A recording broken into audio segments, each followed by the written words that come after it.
Welcome back to System Software. Today we are going to be going over our midterm review. So we're basically halfway through the semester. We've covered system software, actually using and writing system software tools. Second half we're going to be doing compilers, mostly the compiler backend and how it integrates with the system. But next Tuesday, is going to be the exam. So today we're going to do review. But first, questions about last time. Question about the shell lecture. How shells work, how they use the system calls to interpret the shell commands like pipe and redirect. Questions about that?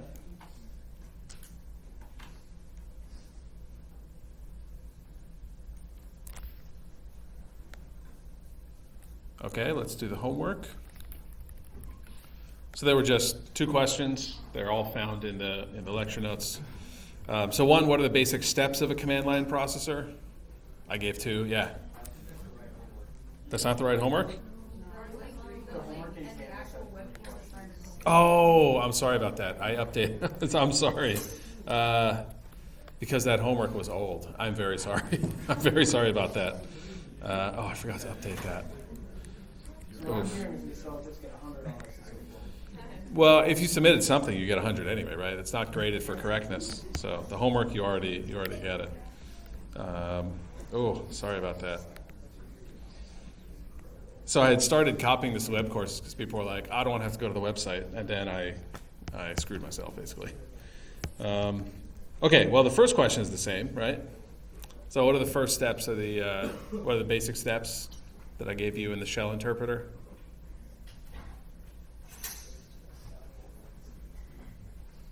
Anyone? There were just two. No one? Anyone want to care to say what they wrote? Nobody? Yeah. Wasn't it recognizing the command and recognizing the arguments? Well, so those are both part of step one, at least I had. Because once you recognize them, then what do you do? So you recognize that you have a bash command. What do? You run the code. Yeah, you execute it. You interpret what that command means. So that's all I was getting at here, is that you have one step in our new project. We parse the input. We just read the input from the user. Because the input is what's the input to our shell interpreter into bash? What's the format that it's in? What's the encoding of the input? Is it integers? Is it images? Is it sound data? What does bash take as input? Strings, right? ASCII strings. But it's just an ASCII encoding that has no intrinsic meaning. It's map versus the territory. So a number represents the letter A, but that letter A or that pipe symbol, that angle bracket has no intrinsic meaning for pipe or redirect. So the first step is just to get that input in. And this year's project, I changed it a bit from last year, where we're actually going to parse the input. We're going to make an in-memory data structure to represent the sequence of commands that we should execute. But then once we've processed that input, we've collected it in an in-memory data structure that captures all the semantic aspects of that, like this is a command, this is a redirection. Then we actually execute it, we interpret it. And this is, at its kind of basic level, exactly the same thing your programming language tools do. They take in the input, they take in the C language, they process, which is just a sequence of ASCII strings, they process that input, and then in the case of a compiler, it translates it to machine code. In the case of an interpreter like Python, it actually runs those commands, it executes those commands. So same thing here. You don't need to do this. So the helper functions available in C was string toke last year, so I just had tokenizing. And then I asked you to write an example of a program that I didn't even show you last time. So I'm really, really sorry about this. Did anyone actually see it on the website? No? Oh man, sorry about that. So if you wrote this, you had a little exercise in string toke, maybe. Did anybody do anything different? Did anyone handwrite a tokenizer? Okay, that's cool. Somebody did it. So apologies for that. The only other question I changed it to is what is the difference between a parser and a recognizer? Does anyone remember the answer from last time? I think I said this very briefly. So the only difference is a recognizer just checks whether the input matches the grammar specification, and a parser actually turns that grammar specification into an in-memory data structure. So in our case, the data structure was this Oops, not that. Was defined by this struct.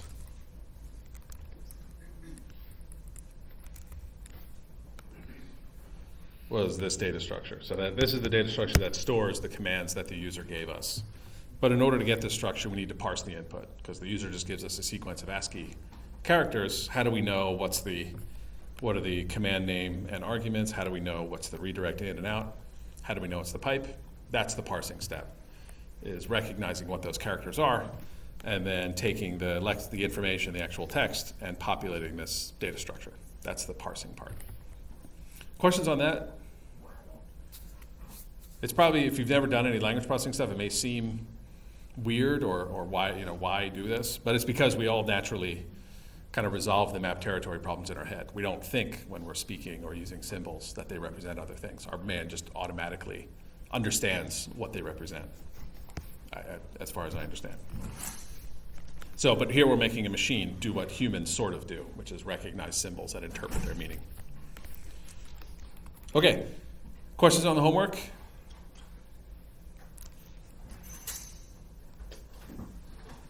Questions on the show? Oh, yeah. It's on the website. So I can update it, but the homework's already due. Whatever you submitted, whatever you tried, remember, homework is not graded for correctness. So, I mean, if you're getting a 0 for homework, but you genuinely attempted to solve it, let me know or ask on EdSTEM. Because homework is not intended to be graded for correctness. It's supposed to be, you make an attempt, you're sort of following along in class, you get credit for it. That's why there's no late submissions, because it's really just like, can you make some effort for less than an hour, Other questions on shell? On the shell? Today, the FS project is due tonight at 11:59 p.m., 23:59. Questions on the FS project? I've gotten almost nobody in my office hours on the FS project, which is either really good or really bad, or really, really bad. Yeah. I just wanted to thank you for pointing out my stupidity and not reading the instructions. Oh, the test thing, the real path, right? Oh, that's okay. Yeah, that's just a little quirk of how I wrote the test scripts. I don't know if anyone else encountered this, but the way the test scripts work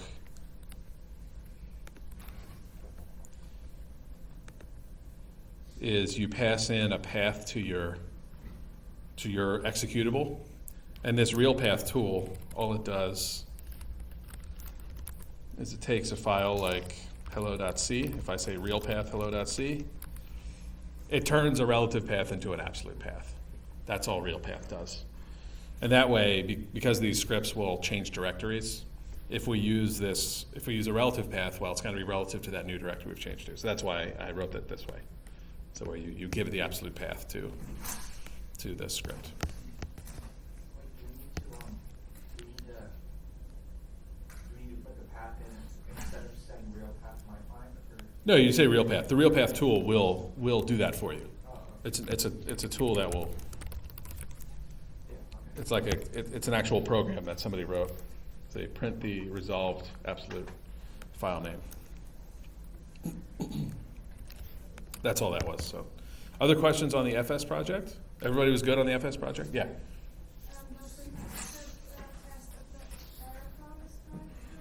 I think it does test. Actually, we can look at the scripts. Let's look at the actual scripts.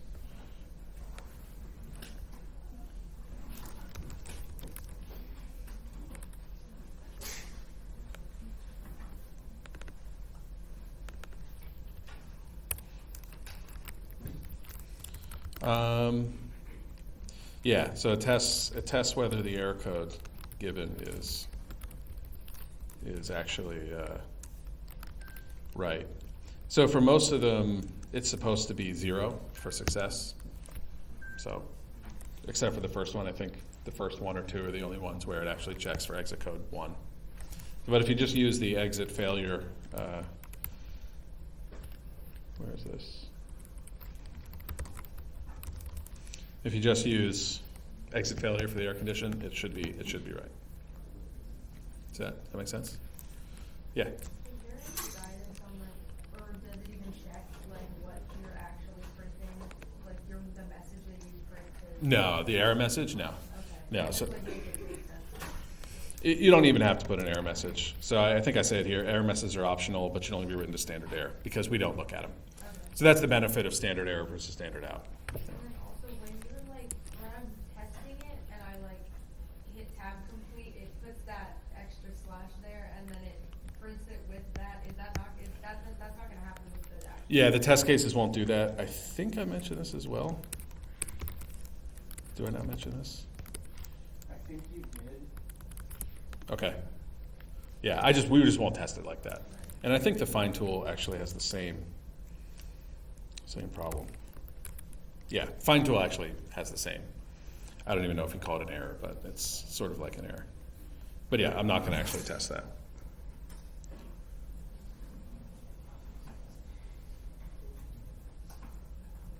Other questions? Yeah.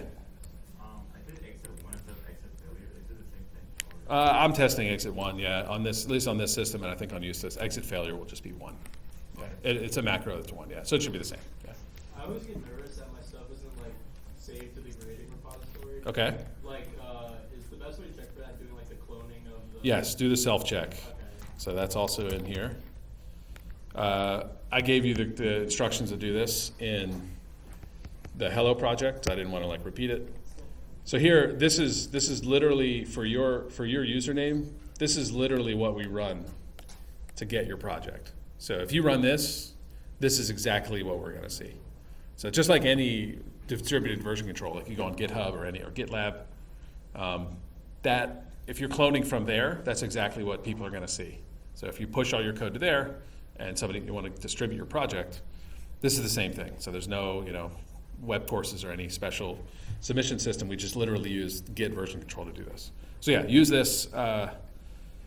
Git clone. Make sure you can run make and run your program. Yeah, and we're also going to delete the executable. So don't submit any executables. It's source version control. So it's bad practice to submit executables. We're going to delete it anyway and make sure it builds. Yeah.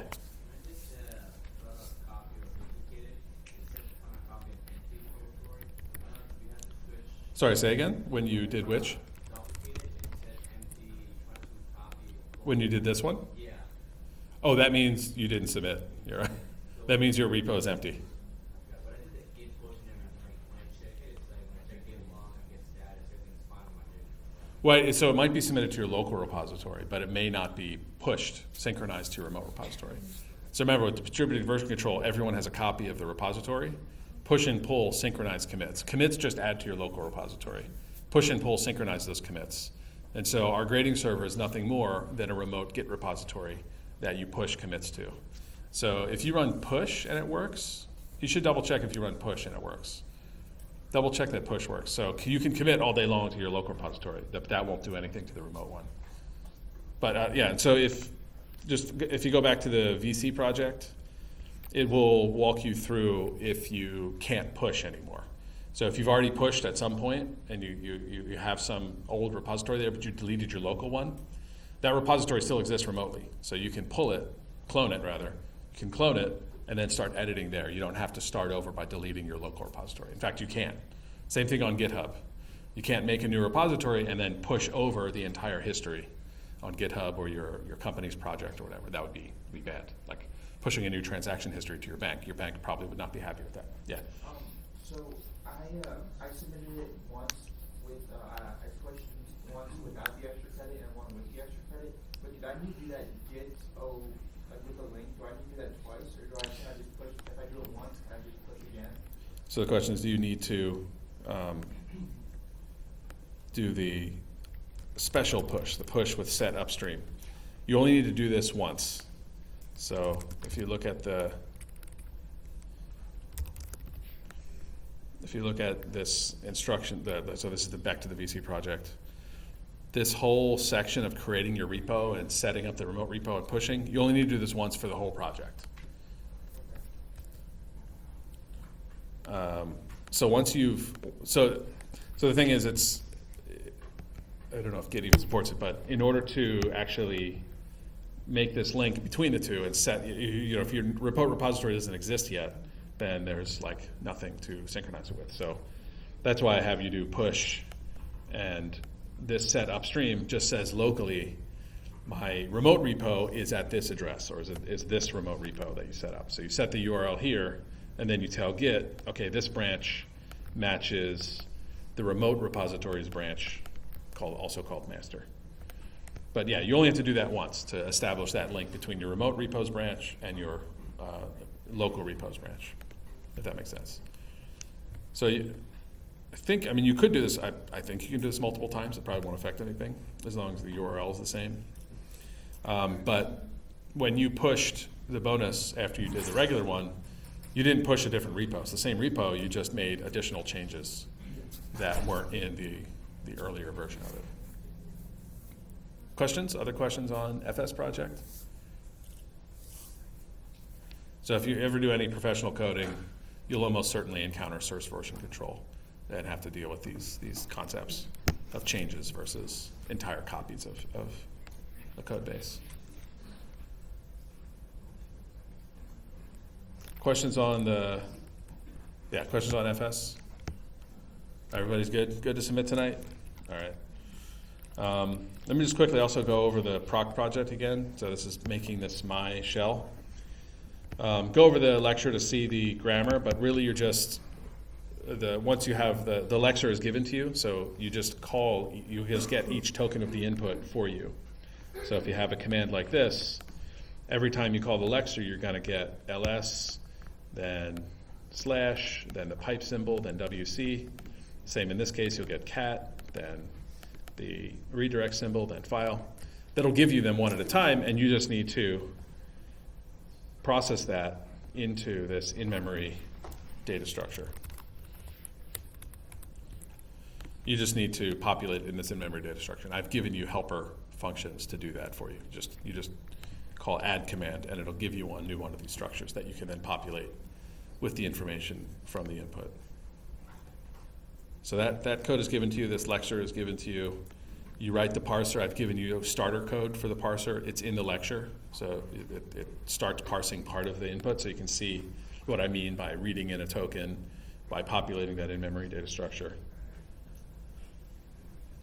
I've also given you an example code last time on how to actually execute a command. I think I did a command with redirect in and out. So you just have to handle pipes and actually implement the redirection. I think I just did redirect out. So just as a reminder, you shouldn't be using any other special libraries. You should be using the syscall library, syscalls that we talked about in class. So no fopen, should be open. Yeah, question? What should you do if you have a redirect out and then a type also? Oh, yeah, so I think I mentioned this here in the instructions.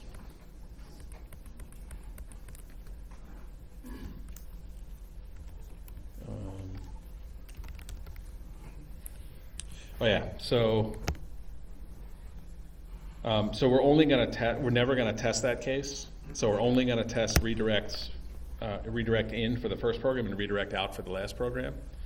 But technically you could do this. Bash will let you do this. The redirection will kind of take precedence over it. So if you want to do what Bash does, then just do the pipe first and then do the redirect dupe. But we're never going to test that. But good question. And what'll end up happening is that the pipe will just be empty because you redirected. And all the programs will run, but they'll just not get any input. Other questions on proc? Okay, and then a bonus is to have an unlimited number of pipes. And that's going to be automatically tested. So it's going to test a range of different pipes. When is the project due? Let's see. This is due here, 21st, a minute before midnight. So yeah, you should have, you have 3 weeks. 3 weeks for this one.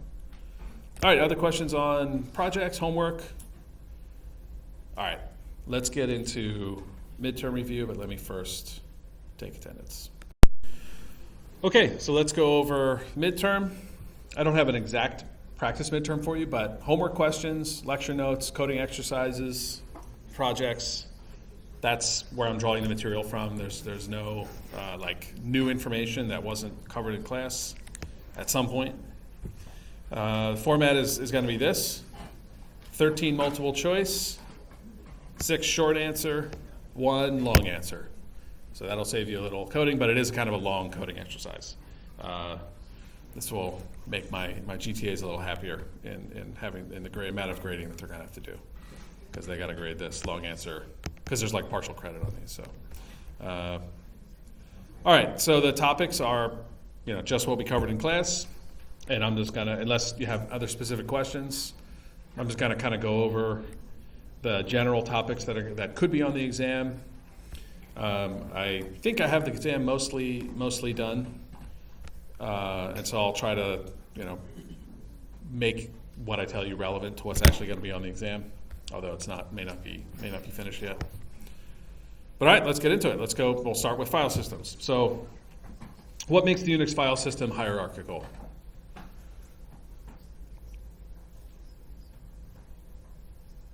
So old school DOS was like no subdirectories. You could have one level of subdirectories and files in it.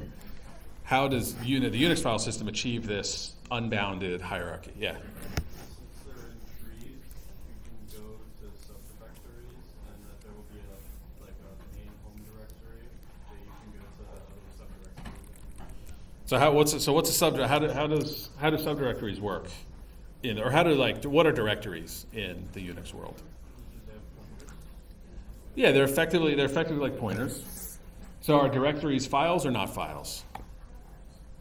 They're files, right? They're files. They're special files that store a table.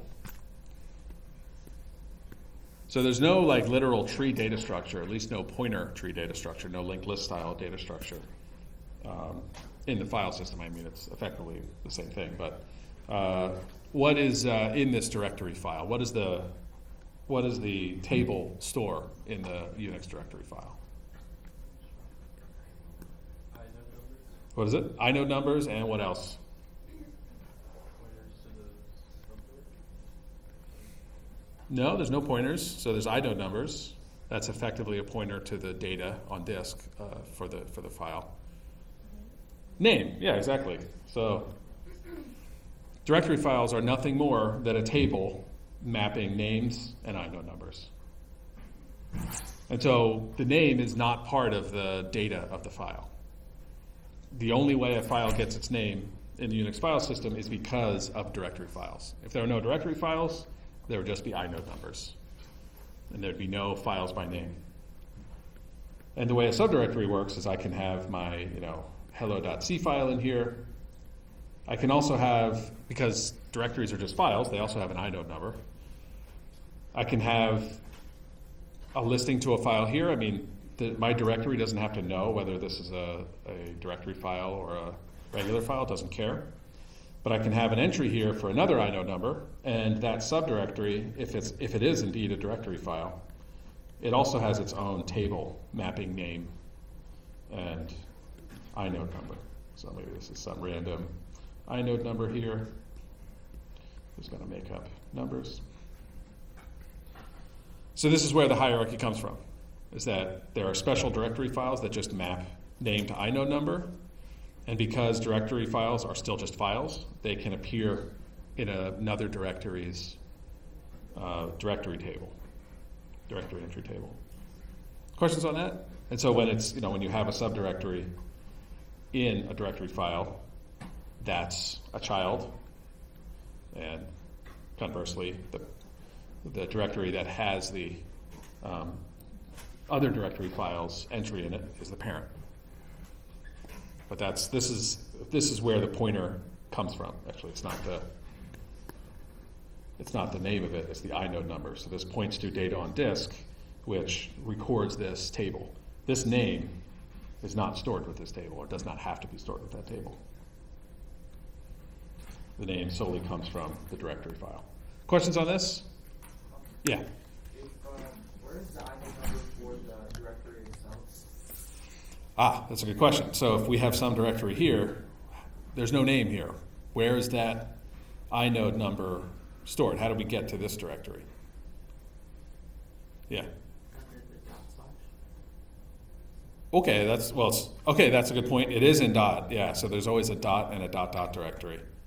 So yeah, that inode is there. What other directories is it stored in? For most directories.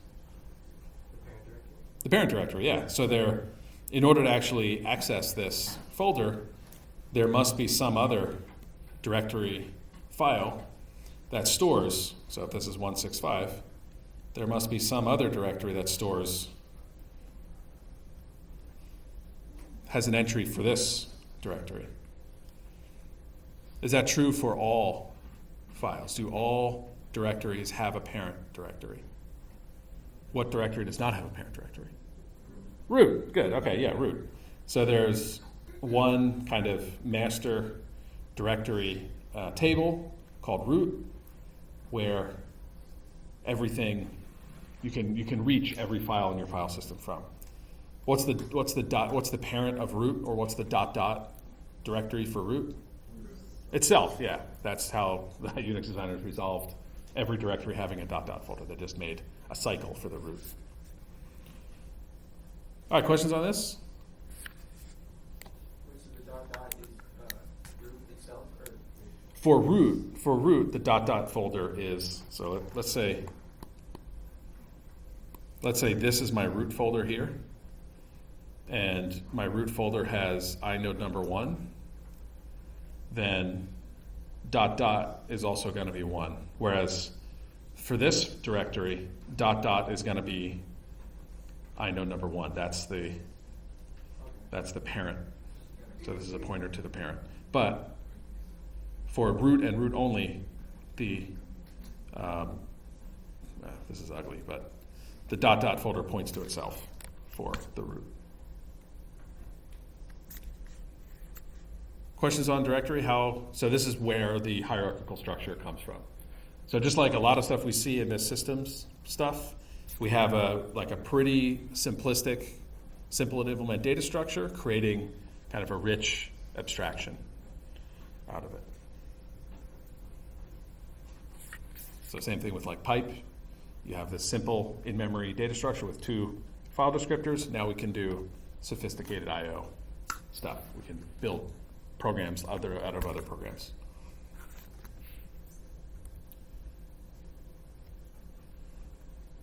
Professor, Yeah. are you recording? Yes, I am. Thank you for reminding me. All right, absolute versus relative paths. What's the difference? Absolute paths always start at the root, so they always start with a /, otherwise they don't. Parent directories, we just went over this, dot dot. Given a tree, which file is being referenced by a given path. So this was like a homework question. I think it was a homework question. But basically, if I give you a tree, can you identify which file is being represented on that tree? Wait, what was the question? Given a tree, which file is being referenced by a given path? Yeah, so if I give you a tree like root, home, Paul, bin, user, bin, notice that we can have 2 files named bin in our file system because Paul and user are 2 different directory files. So there's no confusion here about which file these represent on disk or whatever the I/O device is. So if I give you a path like user dot dot home Paul, what file is being referenced here? Well, it's Paul, right? So we start at root, we go to user, go to parent, go to home, go to Paul.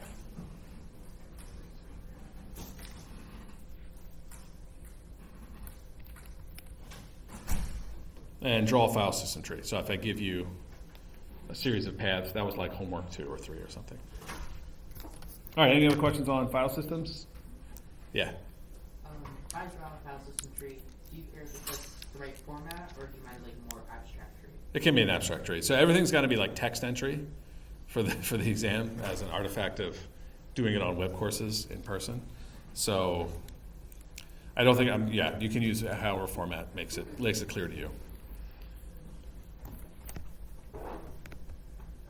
Okay, other questions on file systems? All right, let's do Navigation. All right, what's the working directory? The current directory. Current directory. Yeah, the current directory, so more specifically, it's the current directory for the process that's executing. So in Bash, the default Bash prompt, or at least on this system, prints out the working directory as part of the prompt. But really, the operating system stores a working directory for each process that's running. So each process that you have, the system stores a working directory. And that's just so that relative paths will work. So you can open files with relative paths. How do you display it? What's the command to display the working directory on a Unix system? pwd, okay, good. Print working directory. How do you rename a file? Good, move. There's no rename command. I guess is there a rename command? Yeah. Oh, okay. So there is something you can install. But move. So why does move also? So move is if you want to take one file and put it in a different directory, right? Why is move also rename? Yeah. You can take one file and move it to a different file in the same directory. So you can take file 1 and move its contents to file blah blah blah in the same directory or a different directory. Yeah. So if move just takes one directory entry and changes it to a different directory entry, well, rename is just taking one directory entry and changing that in the same directory. So I just to move a file in the same directory is to literally just rename it. So I just edit this part, and I can call this like A or something. So I can change this name to another name in the directory entry, and that's renaming, right? So it's moving this inode number to a different directory entry. And if I do it in the same directory file, well, it's the same effect as renaming. Yeah. No, the inode number is what doesn't change for files. So you don't actually have to move, the contents of the file. You're just editing directory entries. Move only needs to edit directory entries. It does not need to actually change any of the contents of that file. Because remember, the file name is not part of the actual data on disk for that file. Yeah. If you move a file from one directory to a completely different directory, we'll just move the inode number to that directory. Yeah, it just moves the inode number to that directory. So let's say we move hello.c to this subfolder. We just delete it from this entry here, and we add a new entry to this table, the identical entry. That's move. That's all move does. Because remember, the file tree hierarchy is just constructed out of these directory files. The directory files are just like phone books. They map name to inode number. Move is just basically changing the path name to that inode number. Doesn't actually change any of the data in the file. Similarly, delete. If I want to delete a file, so I want to delete file.c, I just remove its directory entry, basically. I have to tell the system that the inode number is now free and all the data is now free. But effectively, deleting a file is just removing its entry and telling the system to clean up or reuse that storage space. So this is also why move is extremely fast. So if you have a 300 gigabyte file and you call move, it's not going to do any processing on that 300 gigabytes of data. Questions on this? So it's like map territory problem. This is the map to the actual territory. We can just edit the map, and it doesn't actually affect the data in the file.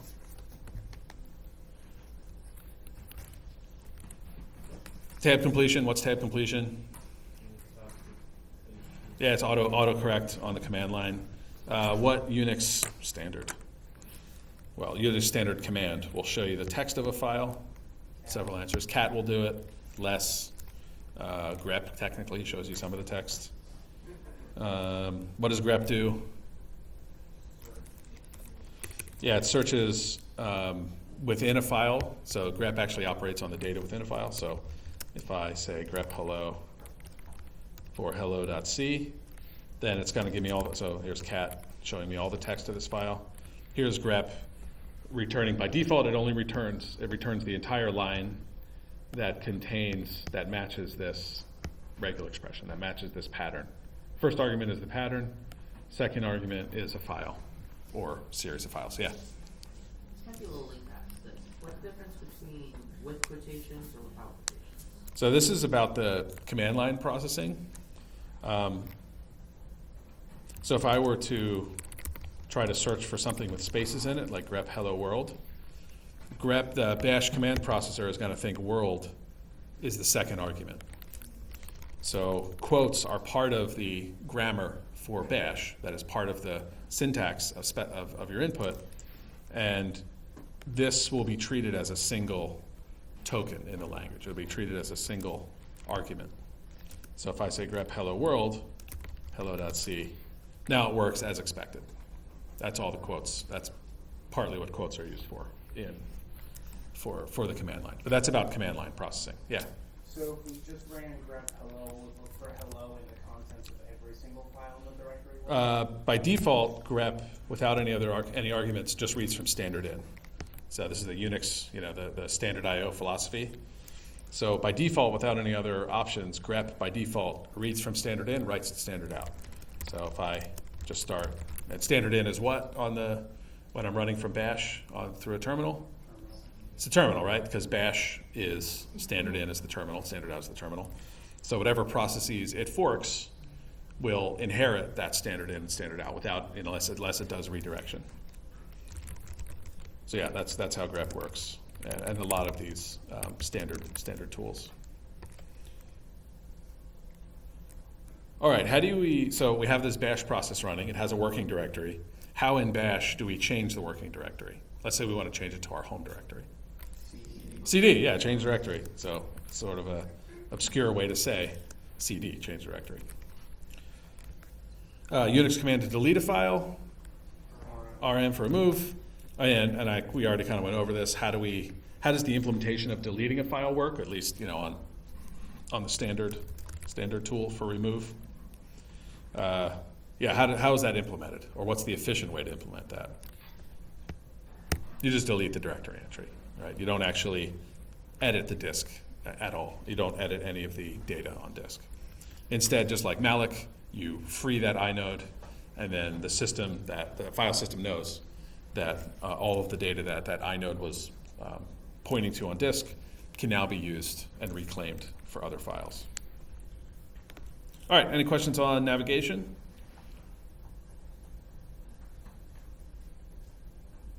Yeah. What's the difference of less and cat? Less and cat. So cat just reads by default reads from standard in and writes the standard out. So if I say cat, let's do a large program. Standard io.h. It's just gonna read whatever it has from that file and write it standard out. Less is kind of like an interactive viewer for files, an interactive file viewer. So when I run less, I can use key commands to navigate this file. I can go up and down, I can jump around, I can even go to different line numbers, I can search for stuff. So this is like kind of a bash version of like a file viewer, or a command line version of a file viewer. That's less. All right, any other questions on navigation? Yeah. Just a follow-up question for that. Is it preferred to choose less instead of cat, or just depending on the case? I use both based on what you need it for. So if you know the file's small, I use cat frequently just to check things out, but I use less all the time just to view files. Yeah, I use it very frequently. Yeah. It has Vim-like commands, so it's a little annoying to use if you're not familiar with them. Yeah. Do some processes call less, like git diff will often truncate? Oh, yeah. That's right. Yeah. Git. So Git. I mean, this is kind of the Unix philosophy, right? That you can just cobble these existing tools together to make your larger system. But yeah, Git will like either check whether it's too long, or it'll just always call less or something. There's probably a mode in less to do that. But yeah, if you notice, you might have noticed when you use git diff or git show.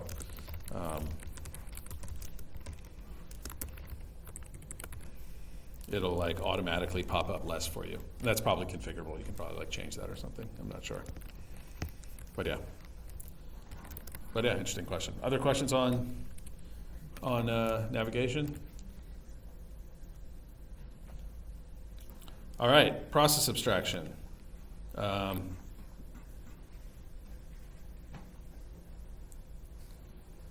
What is a process?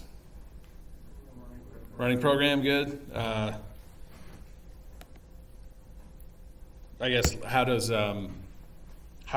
a system that only has a single processor run multiple programs apparently at the same time? What's that? Well, it uses, there is, what's the abstraction? The process abstraction. How does it give the appearance of both programs running at the same time? Cycles are part of it, yeah. Isn't it called time sharing what will run in? Yeah, I think time sharing. The first 10 instructions of each repeatedly? Yeah, it'll also, the way it'll work, like on my system, for instance, instead of measuring instructions, it'll measure time. So maybe number of cycles of the clock. And after every, what do they call it, epoch or delta? I can't remember the word that's used for this. But after every fixed amount of time, the kernel will receive a signal, and the kernel will take charge and then be able to swap out what process is running. And it'll do this very, very quickly, many, many times a second. So they have the illusion of multiple programs running at the same time. But really, they're only running one at a time, more or less, on a single processor. There's like multi-core, which is a kind of a different animal. But effectively, you have one process running at a time, one program running at a time. But you have the appearance of all of them making progress because it's like animation. Animation works with individual drawings. To your eye, it looks like smooth motion. Kind of the same idea here. The processes are running and halting rapidly, halting and restarting, and giving you the illusion that they're running continuously. So that's, time sharing or time slicing or multiprocessing.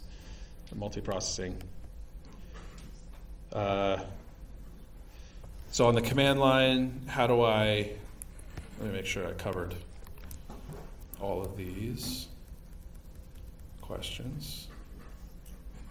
Did I put Git on here? Oh, yeah, version control's there.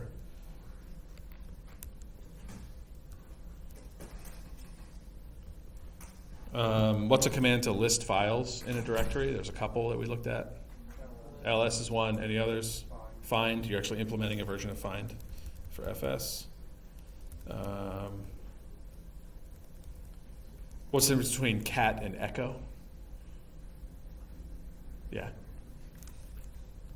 So echo takes its command line arguments and writes them to standard out. Cat takes standard in, or a file, and redirects it to and writes it out to standard out. So that's why it looks like it is actually echoing what I'm saying.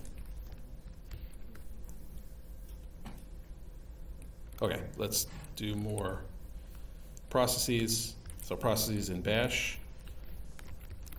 How do I redirect the standard in, out, or error? Well, I'm not going to ask about error. How do I redirect standard in and out of a bash command to a file? So let's say I want to take grep's output. So I do grep hello. How do I redirect the output to a file? Greater than sign. So I can say grep.out. And now I'll write some lines here. Notice it's not echoing anymore. Where's the data going? It's going to grep.out. And now we can see what the output of grep was. So grep found that this line matched hello. How do I redirect from one command to another command without using intermediate files? Redirect the output of one command to the input of one command? Pipe. That's what pipe is. So if I have, say, the find command, which, as we saw, lists all files in a directory, I can pipe that to grep. Remember, grep takes standard in by default. And so that's how I can construct a file search tool without writing any code. I just use these two simpler existing tools, find and grep, and I can cobble them together like Lego blocks with pipe. Can I add more pipes after this? Oh yeah, go ahead, what's your question? You could, but it would be, so LS's default behavior is just to list only the files in the directory that you specify. So if I did grep standard IO here, I get these two files. Find gives you more because find by default searches the entire subtree or prints out all the files in the entire subtree. Exactly what you're writing in your version of find. That's why I think in my test, I don't know if I did in my test, but you can actually check work by using the find tool and seeing if you get the same output as find, because it should be the same, your tool and find, except for the -L flag. All right, questions on running redirection and pipes in Bash?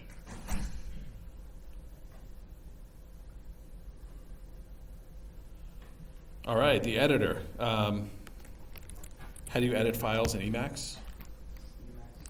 You put Emacs and then the file name. Oops. Oh, that's my visual Emacs. So because I have a windowing system, by default it'll open up the graphical version of it. But yeah, you just say Emacs on Usys, you'll just say, or a headless system like Emacs, you'll just say Emacs and then the name of the program. How do you quit the editor? Control X, Control C. How do you save? Control X, Control S. Okay, I know everyone really loves Emacs and is always using them for their projects now. So I'm glad you all know that. All right. Any other questions on Emacs? Yeah. Can you technically save with Control O? Control O. No? Oh, Control O. Control O inserts a line. What's that? Every time I do Emacs on a different system, it's something different. Like on my computer, it's Control X, Control C, then press Y, and then takes me back to the same system. That's weird. It might be your terminal if you're using a Windows terminal. There's some conflict. Yeah, if you have any. So yeah, an annoying part about using Emacs on certain systems. Yeah, if your terminal captures that shortcut, then it either won't pass it to Emacs, or there's an escape for that shortcut. So yeah, I think I saw some people had problems with it. Maybe PowerShell or maybe Windows Shell doing that. But fortunately, here most of the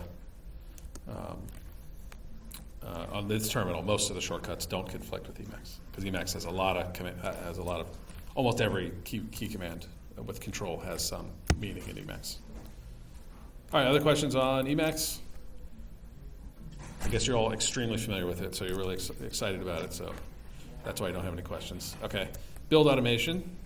Okay, so this is one that might require a little visualization.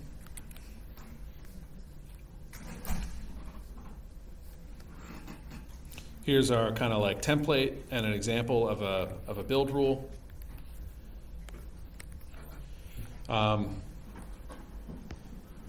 So what's the target of it? So this is a makefile rule. What does the target do, or what's the target mean, or supposed to mean?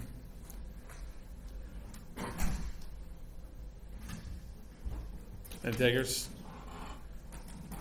What's the recipe? So here's an example here. This is the recipe.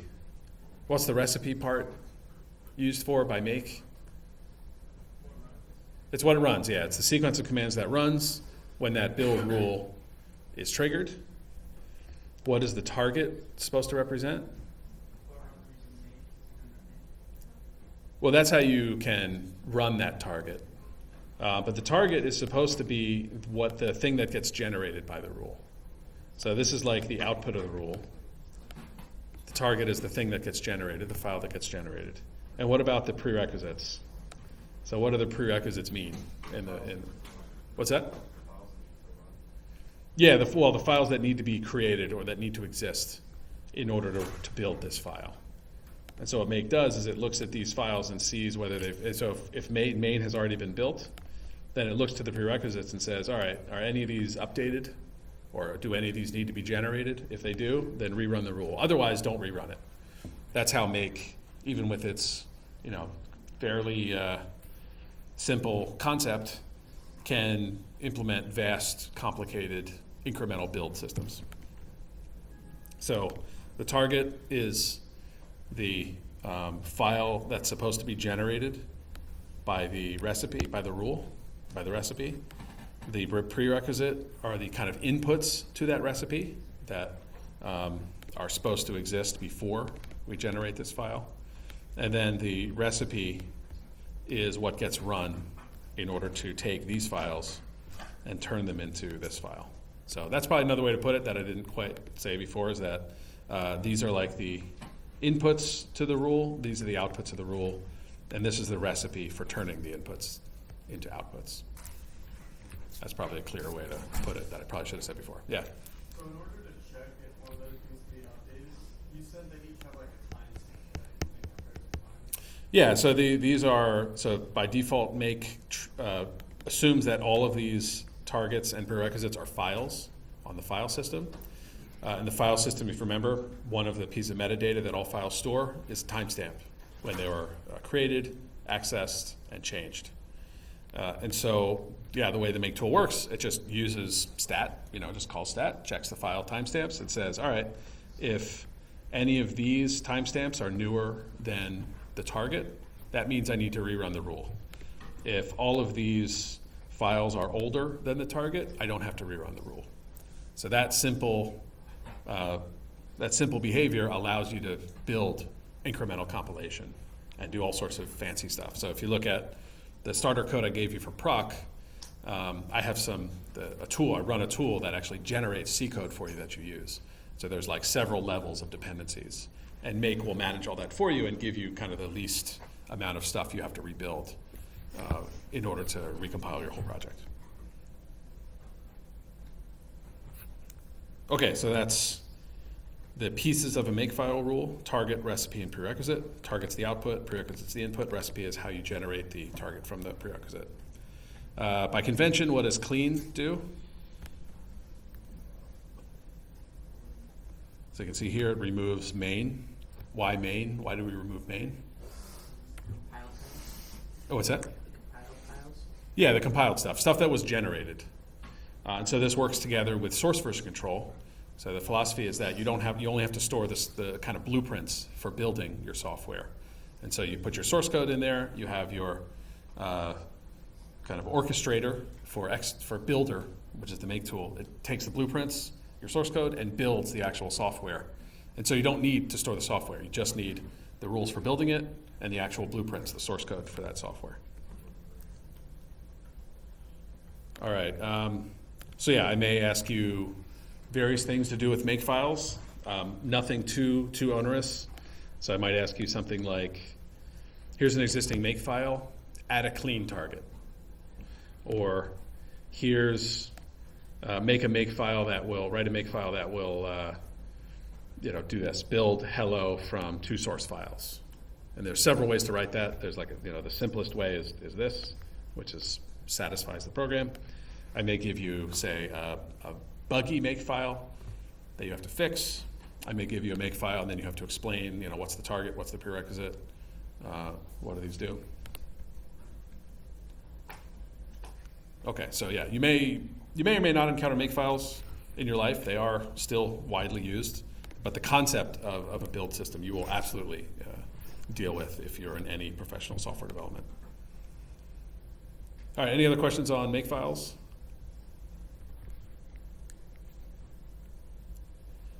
All right, version control, Git commands. How do you copy commits from the local repository to the remote repository? Push, yeah. What about the other way, remote to local? Pull. How do you make new commits in your local repo? Add versus commit. Who says add to make a commit? Who says commit to make a commit? It's commit. It's named after commit. So what's add? What does add do? It adds to the special staging area. And this is a little bit of a Git unique thing. But the purpose of the staging area is because, if you're doing professional software development, you may be doing multiple things to your code. You may be fixing a bug and adding a feature. You may have other temporary code, or you may have debugging code that you don't actually want to commit. So the staging area allows you to take changes and collect only some subset of changes that you want. And then you can build a commit from there. It just avoids things like accidentally committing everything in your repo. So if you've ever used git commit dot or git commit -a dot, you'll probably annoy your coworkers if you just commit everything in everything that's changed. So that's why, it gives you this very, very fine level of control over the changes that you make. Now, if you ever have to do source version control professionally, you'll probably use like an IDE. You probably won't do it on the command line. It's a little onerous, but I want everyone to do things on the command line, learn the kind of low-level details with like simple examples, and then you can go off and apply that knowledge when you actually do professional stuff.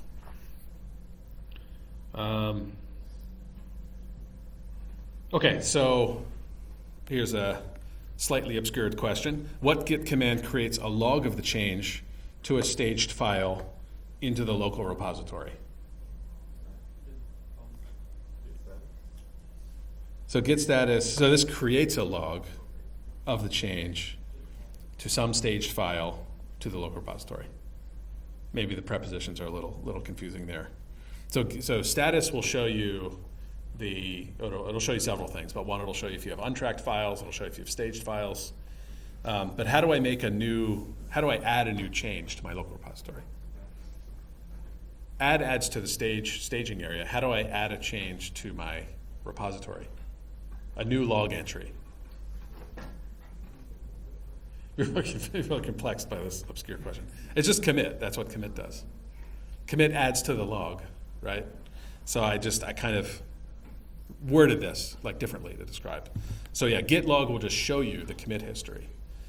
But what git commit does is it takes whatever you've staged, that list of files, lines to add and remove, and it bundles them together and puts a commit message on it, and then adds it to the local repository. The repository itself is effectively the sequence of changes. It's like the transaction history. So anyway, it probably won't be that obscure on the test, but I just wanted to, make it a little obscure. All right. Any other questions on Git?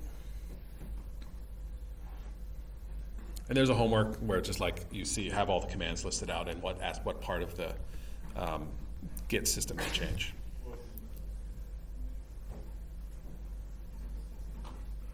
All right. Okay, syscalls.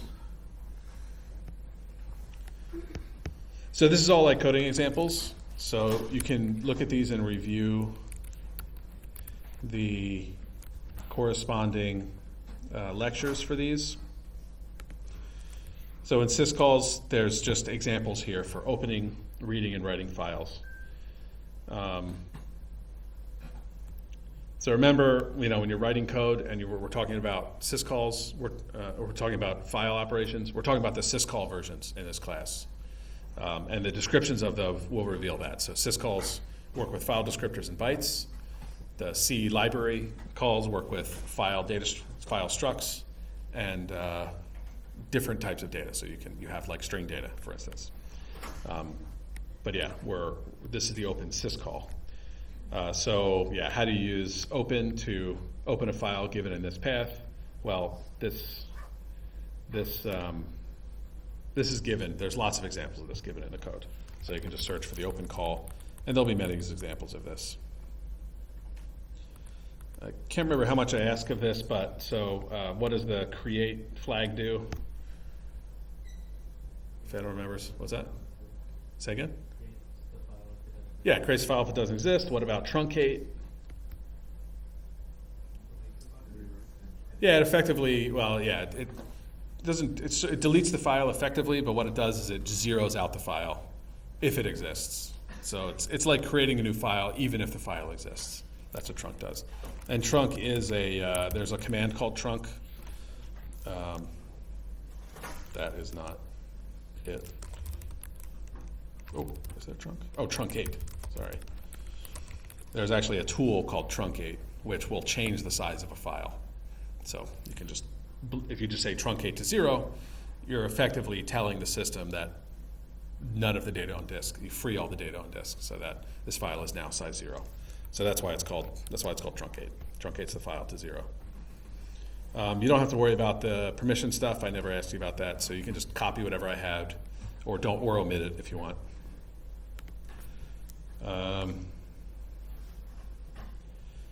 So let's say open fails. Like, for instance, you don't have permission to open the file. How do you check for that error? Good, yeah, you check if the return is -1. So for pretty much all of your syscalls, they have some error value that's returned. So for open, it's -1. For most of them, it's -1. Not all of them. Most of them, it's -1. So in order to check for that error, you as the programmer have to write that error checking code. It's not going to do that for you. So if you don't check it, your program will continue running, and you may be writing code assuming that there actually is an open file when there isn't. So that's why you got to do this error checking on your own. Okay, so then use the read syscall, read the first 200 bytes of a file. So there's lots of examples of this. So remember the read API, and so in your notes you could put very, very basic API definitions of these syscalls. So read takes the file descriptor, it takes a buffer that you've already allocated. This is true for lots of your syscalls. The kernel doesn't make data structures for you. You often have to pass pointers to them. So you pass a pointer to an already allocated buffer, and then the number of bytes. So what would this read call look like if I've already got a file descriptor FD and I want to read the first 200 bytes? Say again? Yeah, buff size would be like 200. Now, is the read syscall guaranteed to give you 200 bytes when you call it asking for 200 bytes? No, right? And this is that PC losering problem, that worse is better problem that I think I hinted at a little bit. If the kernel is interrupted while it's waiting for that read, it'll just kick the problem up to you, the developer. And that's why the return value for read is the number of bytes read. So if you really want to read 200 bytes, you need to do it in a loop and make sure you get all 200 bytes if you want to read 200 bytes. So yeah, attempts to read up to count bytes. So you actually have to check that return value to make sure you've read all 200 bytes.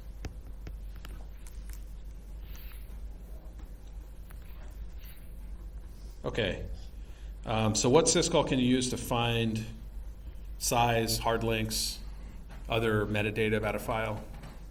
Stat, yeah, stat syscall. So stat returns this data structure. This is all in the FS project, so hopefully it's somewhat fresh in your mind. It returns a stat data structure, which is this, where is it? The stat data structure, stat buff. And that'll have all the information in there. Okay. What syscall can you use to find the name of a file?